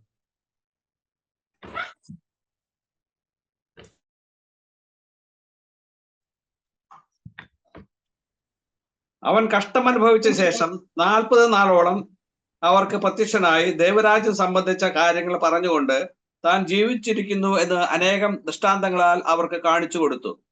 അങ്ങനെ ശിഷ്യന്മാർക്ക് 40 ദിവസം അവരോട് പറഞ്ഞു, ഞാൻ ജീവിച്ചിരിക്കുന്നു എന്ന് അവർക്ക് അവരുടെ ഉള്ളിൽ ഉറപ്പ് ലഭിക്കേണ്ടത് യേശു പല പ്രാവശ്യം അവർക്ക് ദൃശ്യമായി. ഈ ദൃശ്യമായതൊന്നും ജഡശരീരത്തിലല്ല, ആത്മശരീരത്തിലാണ്. യേശുവിന്റെ ജഡശരീരം എന്തായിട്ട് മാറി? അത് ട്രാൻസ്ഫോം ചെയ്തിട്ട് സ്പിരിച്വൽ ബോഡിയായി മാറി. അപ്പോൾ ആ സ്പിരിച്വൽ ബോഡിയിൽ യേശു ലോകത്തിൽ പിന്നെയും 40 ദിവസം ഉണ്ടായിരുന്നു. ആമേൻ. 40 ദിവസം ഭൂമിയിൽ മാത്രമായിരുന്നു പറയാൻ പറ്റത്തില്ല. അതിനെ ഞാൻ 4 സ്ഥലങ്ങൾ പറയുന്നു. പറുദീസയിലും പോയി, ഭൂമിയുടെ അധോഭാഗങ്ങളാകുന്ന ആമേൻ പാതാളത്തിൽ പോയി, പിതാവിന്റെ അടുക്കൽ ഇടയ്ക്ക് പോയി, ശിഷ്യന്മാരുടെ അടുക്കലും വന്നു. അപ്പോൾ ജഡത്തിലെ ശുശ്രൂഷ കഴിഞ്ഞെങ്കിലും യേശു പിന്നെയും എന്ത് ചെയ്തുകൊണ്ടിരിക്കുകയാണ്? ശുശ്രൂഷ ചെയ്തുകൊണ്ടിരിക്കുകയാണ്. 40 ദിവസം കഴിഞ്ഞപ്പോഴാണ് എവിടേക്ക് കയറുന്നത്? സ്വർഗത്തിലേക്ക് കയറി. നമ്മളിപ്പോ ആ വചനത്തിലേക്ക് വരാനാണ് ഞാൻ ഇത്രയും ഒരു ബാക്ക്ഗ്രൗണ്ട് വരച്ചുകൊണ്ട് വരുന്നത്. അപ്പൊ യേശു സ്വർഗത്തിലേക്ക് പോകുന്നതിന് മുമ്പ് സ്വർഗത്തിൽ നിന്നും ജഡശരീരമെടുത്ത് ഭൂമിയിൽ വന്ന് പിതാവേൽപ്പിച്ച സകല ശുശ്രൂഷയും നിവർത്തിച്ച് പാപത്തിന് പരിഹാരം വരുത്തി ആത്മശരീരത്തോടുകൂടി 40 ദിവസം പിന്നെയും ഭൂമിയിൽ ശിഷ്യന്മാർക്കും മറ്റു പലയിടങ്ങളിലും വെളിപ്പെട്ട് താൻ ജീവിച്ചിരിക്കുന്ന ഉറപ്പ് വരുത്തിയിട്ട് 40-ാം ദിവസം ശിഷ്യന്മാർ കാണുക എന്ത് ചെയ്തു? ഒലിവ് മലയിൽ നിന്ന് സ്വർഗാരോഹണം ചെയ്യാനിടയായി തീർന്നു. ആമേൻ, സ്തോത്രം. അവൻ സ്വർഗത്തിലേക്ക് കയറിയത് സ്വർഗത്തിലെ അടുത്ത ശുശ്രൂഷയിലേക്ക് പോവുക യേശു. ഇതാണ് യേശു ക്രിസ്തുവിന്റെ ഒരു പ്രത്യേകത. ഇന്നും യേശു ശുശ്രൂഷ തുടർന്നുകൊണ്ടിരിക്കുക. ഭൂമിയിലെ ശുശ്രൂഷ മാത്രമേ അവന്റെ തീർന്നിട്ടുള്ളൂ. ഇന്നും യേശു ശുശ്രൂഷ ചെയ്തുകൊണ്ടിരിക്കുന്നു. അവൻ സ്വർഗത്തിലേക്ക് കയറിയത് സ്വർഗത്തിലെ വിശുദ്ധ മന്ദിരത്തിലേക്കാണ്. നമുക്കറിയാം, ഭൂമിയിൽ ഒരു വിശുദ്ധ മന്ദിരം ഉണ്ടായിരുന്നു. ആരിലൂടെ പണിയിപ്പിച്ചതാണ്? മോശയ്ക്ക് ദൈവം ഒരു സാമ്പിള് കാണിച്ചു കൊടുത്തു. മോശയ്ക്ക് ഐഡിയ എവിടുന്ന് കിട്ടി? മലയിൽ യേശു ദൈവം കൂട്ടിക്കൊണ്ടുപോയി അവിടെ വെച്ച് സ്വർഗത്തിലെ വിശുദ്ധ മന്ദിരത്തിന്റെ ആ മോഡല് കാണിച്ചു കൊടുത്തു. ഇതെങ്ങനെ ഇരിക്കുന്നെന്ന് വായിച്ചാട്ട്. ഭൂമിയിലെ സമാപന കൂടാരം റിയൽ ആയതിന്റെ ഭൂമിയിലെ മോഡലാണ്. ഒറിജിനൽ സമാഗമന കൂടാരം അല്ലെങ്കിൽ വിശുദ്ധ മന്ദിരം എവിടെയാണ്? സ്വർഗത്തിലാണ്. അതിന്റെ ഒരു ഡ്യൂപ്ലിക്കേറ്റ് എന്ന് വേണേൽ പറയാം. ഒരു മോഡൽ ഭൂമിയിൽ ഉണ്ടാക്കാൻ ദൈവം മോശയോട് പറഞ്ഞു. വായിച്ച പുറപ്പാട് പുസ്തകം 25:8.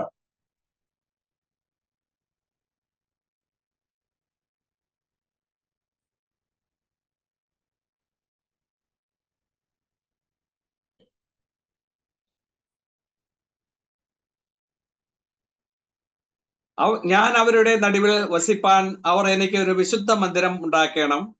തിരുനിവാസം അതിന്റെ ഉപകരണങ്ങളും ഞാൻ കാണിക്കുന്ന. കർത്താവ് മോശയോട് പറയുന്നു, ഞാൻ അവരുടെ ഇടയിൽ വസിക്കേണ്ടതിന് അവർ എനിക്ക് വേണ്ടി എന്ത് ചെയ്യണം? ഒരു വിശുദ്ധ നിവാസം ഉണ്ടാക്കണം. നോക്കുക, ദൈവം മോശയോട് പറഞ്ഞു, ഞാൻ അവരുടെ ഇടയിൽ വസിക്കേണ്ടതിന് എനിക്ക് വേണ്ടി ഒരു വിശുദ്ധ മന്ദിരം ഉണ്ടാക്കണമെന്ന് പറഞ്ഞിട്ട് ചുമ്മാ എങ്ങനെയും അങ്ങ് കാട്ടിക്കൂട്ടാനല്ല. ഇത് ദൈവ വിഷയമായതുകൊണ്ട് ഇതിനകത്തൊക്കെ വലിയ കാര്യങ്ങളുണ്ട്. ദൈവ കാര്യം നമുക്ക് ബോധിച്ചതുപോലെ ചെയ്യാൻ പറ്റത്തില്ല. നമ്മൾ വളരെ ശ്രദ്ധിക്കണം. സഭയോടുള്ള ബന്ധത്തിൽ ഒരു മനുഷ്യന് തോന്നുന്ന പോലെ ചെയ്തു പോകാൻ പറ്റത്തില്ല. ഒരു വിശുദ്ധ മന്ദിരം ഉണ്ടാക്കാൻ ദൈവം കൽപ്പിക്കുമ്പോൾ മോശയോട് ദൈവം പറഞ്ഞ ഒരു കാര്യം ശ്രദ്ധിക്കണം. പുറപ്പാട് 25:40 വായിച്ചേട്ടോ.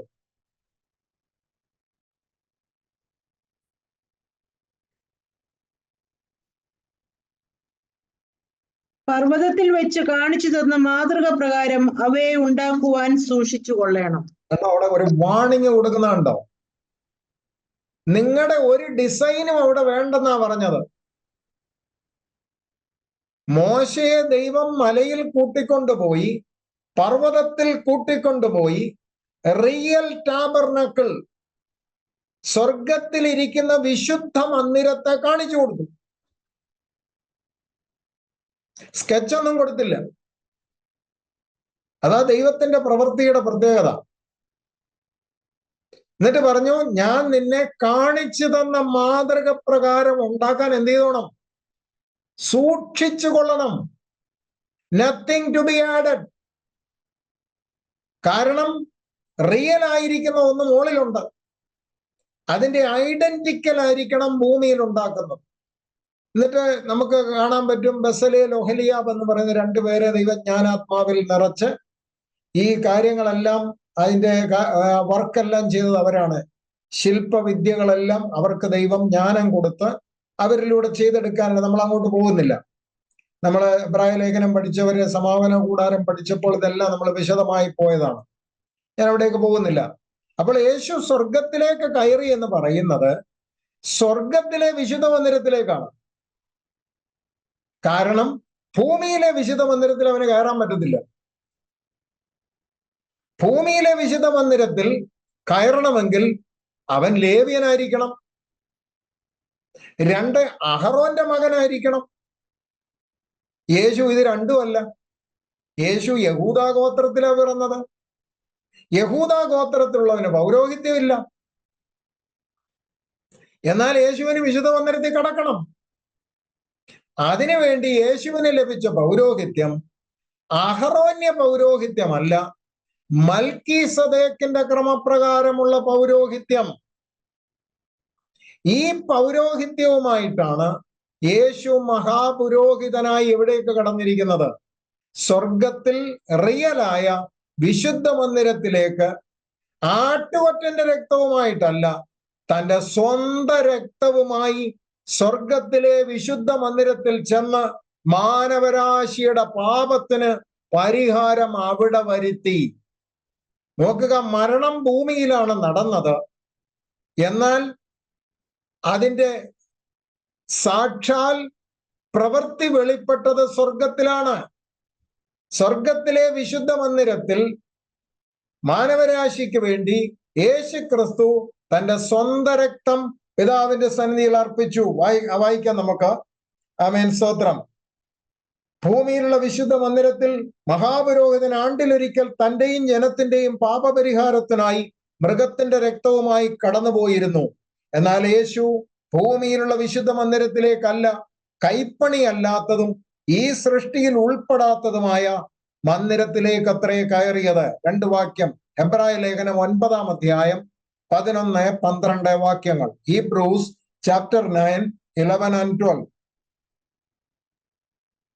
ക്രിസ്തുവോ വരുവാനുള്ള നന്മയുടെ മഹാപുരോഹിതനായിട്ട് വന്നിട്ട് കൈപ്പണിയല്ലാത്തതായി എന്ന് വെച്ചാൽ ഈ ദൃഷ്ടിയിൽ ഉൾപ്പെടാത്തതായി വലിപ്പവും തികവുമേറിയ ഒരു കൂടാരത്തിൽ കൂടി ആട്ടുകൊറ്റന്മാരുടെയും പശുക്കളാരുടെയും രക്തത്താലല്ല, സ്വന്തം രക്തത്താൽ തന്നെ ഒരിക്കലായിട്ട് വിശുദ്ധ മന്ദിരത്തിൽ പ്രവേശിച്ചു എന്നേക്കുമുള്ള ഒരു വീണ്ടെടുപ്പ് സാധിപ്പിച്ചു.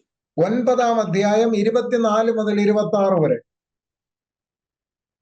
ക്രിസ്തു വാസ്തവമായതിന്റെ പ്രതിബിംബമായ കൈപ്പണിയായ വിശുദ്ധ മന്ദിരത്തിലേക്കല്ല. ഇവിടെ ശ്രദ്ധിച്ച് കേൾക്കണം, ആ വാക്കുകളൊക്കെ വളരെ ശ്രദ്ധിക്കണം.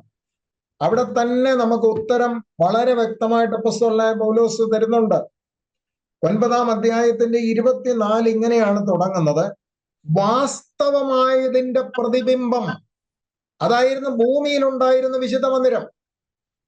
ക്രിസ്തു വാസ്തവമായതിന്റെ പ്രതിബിംബമായി കൈപ്പണിയായ വിശുദ്ധ മന്ദിരത്തിലേക്കല്ല. ഏതാണ് കൈപ്പണിയായത്? ഭൂമിയിൽ ഉണ്ടായിരുന്ന വിശുദ്ധ മന്ദിരം. അത് മനുഷ്യരാണ് ഉണ്ടാക്കിയത്. എന്നാൽ യേശു കടന്നത് ആ വിശുദ്ധ മന്ദിരത്തിലേക്കല്ല.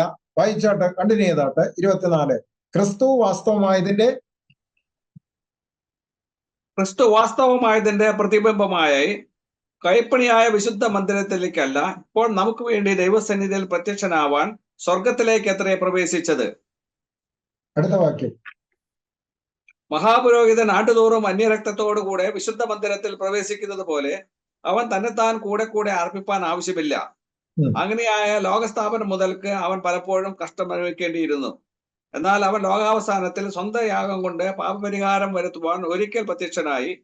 ഒരിക്കൽ നമ്മൾ നോക്കുക, യേശു ക്രിസ്തു ഭൂമിയിലെ ശുശ്രൂഷ തികച്ച ശേഷം പിതാവിന്റെ അടുക്കൽ കടന്നു ചെന്ന് അവിടെയുള്ള റിയൽ വിശുദ്ധ മന്ദിരത്തിൽ മാനവരാശിയെ പിതാവായ ദൈവത്തോട് നിരപ്പിക്കുവാൻ താൻ ചൊരിഞ്ഞ തന്റെ സ്വന്തം രക്തവുമായിട്ട് ഭൂമിയിലുള്ള വിശുദ്ധ മന്ദിരത്തിലേക്കല്ല, റിയലായ വിശുദ്ധ മന്ദിരത്തിൽ യേശു പ്രവേശിച്ച് പാപത്തിന് ഒരിക്കലായിട്ട് പരിഹാരം വരുത്തി എന്നേക്കുമുള്ള വീണ്ടെടുപ്പ് സാധ്യമാക്കി തീർത്തു.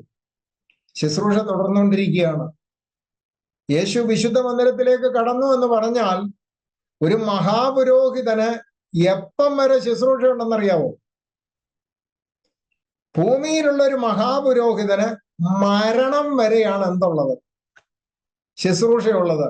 എന്നാൽ യേശുവിന് മരണമില്ലാത്തത് കൊണ്ട് ഈ ശുശ്രൂഷ എന്ത് ചെയ്യുന്നില്ല. അതും കൂടെ നമുക്ക് വായിച്ച് ആമേൻ സ്തോത്രം നമുക്ക് നിർത്താം.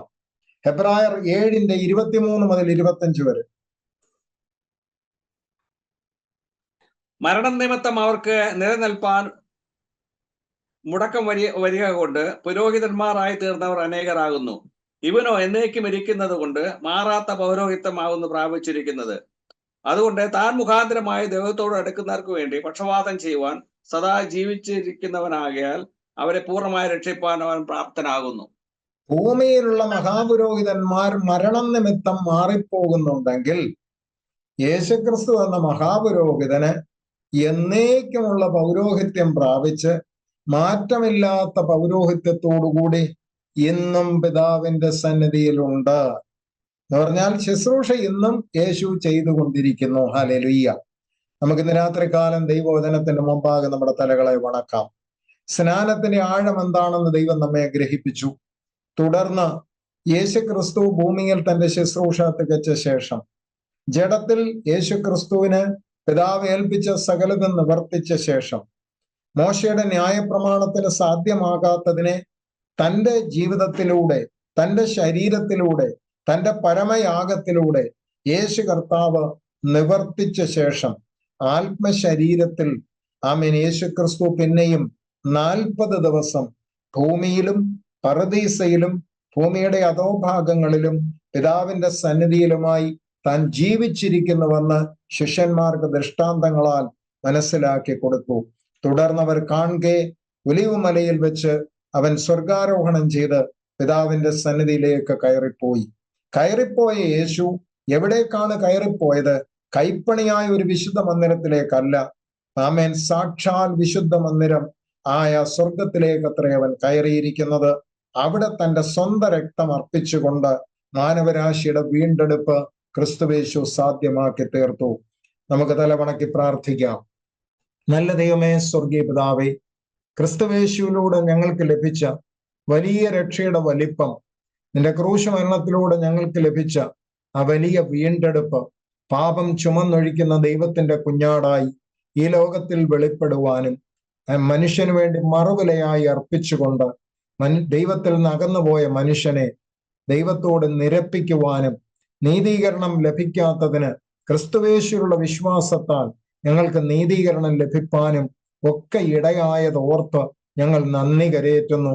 ന്യായപ്രമാണ യുഗത്തിൽ ജീവിച്ചിരുന്ന ഭക്തന്മാരെ പോലെ അല്ലല്ലോ കർത്താവേ, അവർ ബലഹീനത പൂണ്ട് വീണ്ടും വീണ്ടും പാപത്തിന് അടിമപ്പെട്ടു പോകുമ്പോൾ പുതിയ നിയമത്തിൽ അടിയങ്ങൾക്ക് മൃഗത്തിന്റെ രക്തം കൊണ്ടുള്ള നീതീകരണമല്ല, ക്രിസ്തുവേശുവിന്റെ നിർമ്മല രക്തത്താലുള്ള നീതീകരണം പാപത്തിന്റെ സ്വാധീനത്തിൽ നിന്ന് ഞങ്ങളെ സ്വതന്ത്രരാക്കിയിരിക്കൊണ്ട് ഞങ്ങൾ അവിടുത്തേക്ക് സ്തോത്രം കരയേറ്റുന്നു.